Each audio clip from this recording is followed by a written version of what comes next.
You've been on a crazy ride, not just through July, but for the last couple of years. You've been involved in a lot of crazy shit. You know, what are you disappointed in yourself with a lot of this stuff? Yeah, I am.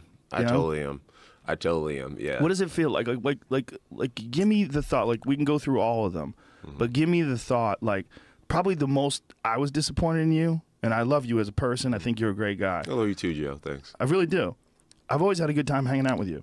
But I was very disappointed with you with that car accident thing. Yeah. When you ran away from that car accident. Yeah. That to me was like, God damn, John's in a bad place. Yeah, I was in a bad place. It was a messed up situation, man. I was in a point in my life then when I was winning all these fights.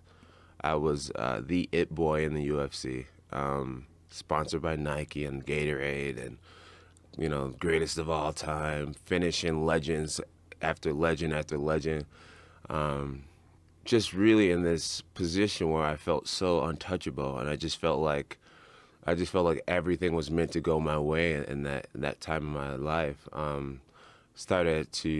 was smoking pot, majority of my career, drinking. Me too. Huh? Shit, maybe it's happening to me. Drinking, every weekend, pretty much, to the point of blacking out. Just blacking out. Yeah, just being hammered, and just being a total party boy, but still training my butt off. Working really hard, believing really hard, had big goals, big dreams, but just being a party boy.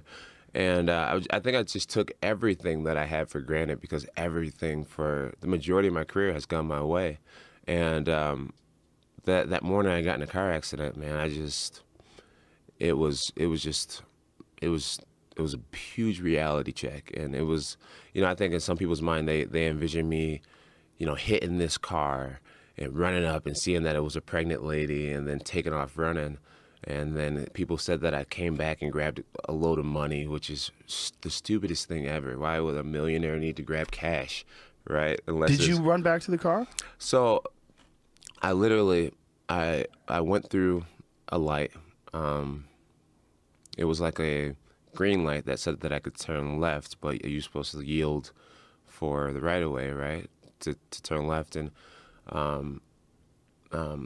person came through, and I just assumed it was my green light to go, obviously being not completely clear-headed. And I ended up running into a car. I was definitely disoriented. Disoriented from the accident? From the accident, for sure. Just kind of like, what the hell just happened? It was a really big hit. But I was fine. I had no injuries, and I just felt like, well, maybe it wasn't that bad of a hit. So I literally, I step out of the car, and I realized, like seconds later, I realized my bull's in the car. So your bowl, my weed. bowl, my right. pot bowl, pot. Yeah, and I wasn't smoking weed in the car or anything like that. But it was in the car. But my bowl that had residue was in the car. So I open my car door. I like take 2 steps away from the car, and then I go back to the car, and I like search the car because I had it in my cup holder. And when I hit, the bowl fell somewhere. Who knows where it flew to? But I knew shit. Like, if I can't find that bowl, that's gonna get me in trouble. Just having a bowl in my car. So I looked for like 2 seconds, couldn't find the bowl, and I just took off running.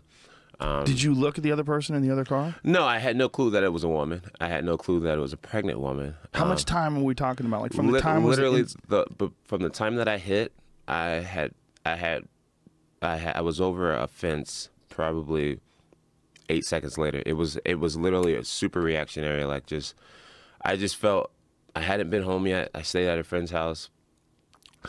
I wasn't drinking and driving. My decision was to sleep at my friend's house because I knew I couldn't drive home. He woke up early the next morning to go to work, and he's like, "John, feel free to stay here, and you can make yourself breakfast or whatever."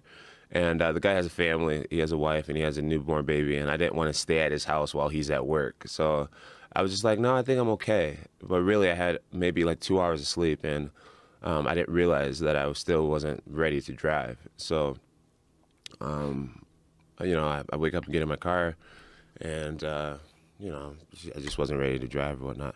But why didn't you look at the other car? Because it all happened so fast. Yeah, sorry, yeah. So it all happened so fast, and I just knew I knew I smelled like alcohol, and I just felt like if the police came, it would be a bad situation for me, and I just thought the person that I hit had to have been okay, because I was totally okay. I was like, maybe this collision wasn't that hard. So I just feel like in a lot of people's minds, they see me as like, I knew it was this woman. I saw this woman hanging out the window crying and bleeding or something like that. And like, I just chose to leave her. And I didn't know what I hit. I didn't know if I hit a truck. I didn't know if I hit a punch bug. I didn't know what it was that I hit. I just knew it was another vehicle. But you didn't even look? No, I didn't look.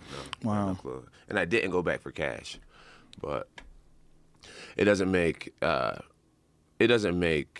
I did okay. The fact that, you know, I didn't go back for cash and I really went back for my bull. That's no better, right? The whole situation was just a shitty situation. I was in a really bad point in my life, taking, like I said, everything for granted. If you wanted to have a situation come up with this like worst case scenario, that is the worst case scenario, pregnant woman. Oh yeah, it makes me look like a monster. Yeah, it makes me look like a monster. When you found out I was a pregnant woman, what was going through your mind? I thought, man, I'm done. I'm done. First, I was afraid that there would be some type of problems with her baby, because, you know, obviously if she had a difficult pregnancy, then that's a whole different level of being in trouble. God forbid if she was to have a miscarriage. You know, I would imagine that would be 1,000% put on me. So I thought about the fact that I went from just partying and enjoying this career and this amazing fairy tale life. I thought I was going from that to like literally being in jail, being labeled as a murderer. So that was my number one thing, was just hoping that the baby was okay. What were you thinking about yourself? Like when you did that, when you ran, I mean, there's no way you could be happy with yourself that you did that. I felt terrible. What were you thinking? Well, me and my mom have a great relationship. I'm a mama's boy. And then I'm the father of 4 daughters. So, you know, if anything, my respect for women is I have tremendous respect for women. And I try to like, obviously being a father, I try to,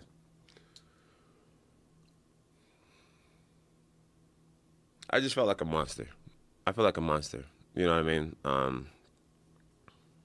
I just felt terrible. I felt really bad. I was mainly just concerned with this woman's health and safety, and I'm really glad that she ended up being okay. I felt really bad. I was just like, dude, even in the public's eyes, like, you just hurt a pregnant woman. Like, doesn't really get worse than that. But yeah, you know, I had no clue. I had no clue that it was even a woman that I hit, and you know, I felt terrible. And what was the reaction from your family and friends? You know, surprisingly, it was okay. You know, they support me so much, and they love me so much, and they know that, you know, that I have a really, I believe I have a good heart. They know that I have a good heart,